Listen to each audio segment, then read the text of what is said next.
नमस्कार, आपके साथ मैं हूं दीपिका। ईशा अविनाश के साथ छेड़खानी करती हुई नजर आई और मम्मी जी खाना बना रही थी। घर में एक अलग ही माहौल था। माएँ खाना बना रही थी और प्यार को परोस रही थी। लेकिन अंदर खाने ये सब जानते हैं कि अविनाश की मम्मी को ईशा बिल्कुल पसंद नहीं है। उनको ये लगता है कि ईशा उनके बेटे का फायदा उठा रही है और उनका बेटा फायदा उठाने दे रहा है। और ये बातें कहीं ना कहीं उनके बेटे पर भी लागू होती है, जो कि विवियन को साइडलाइन करने की पूरी पूरी कोशिश करता है।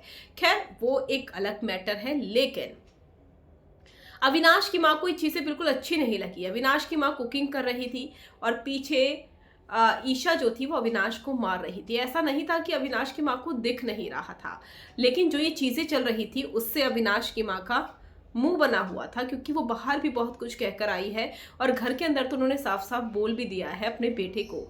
ईशा को ये लग रहा है कि अविनाश की माँ ने उन्हें पसंद किया है, अच्छा समझ रही हैं।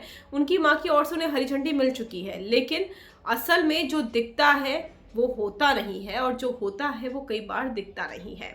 चाहत की मम्मी की तरह हर कोई साफ साफ बोल नहीं पाता है।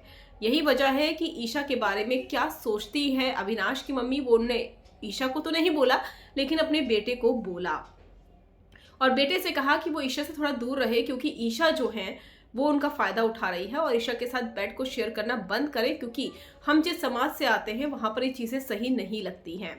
उसके बाद मम्मी खाना बनाने किचन में जाती है।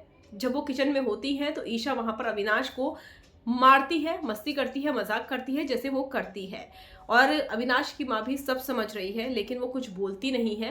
हालांकि उनके चेहरे को देखकर साफ अंदाजा लग जाता है कि ईशा और अविनाश की नौटंकी उन्हें पसंद नहीं आ रही है। वेल, आपका क्या कहना है इन दोनों की केमिस्ट्री पर? कमेंट कर जरूर बताइएगा।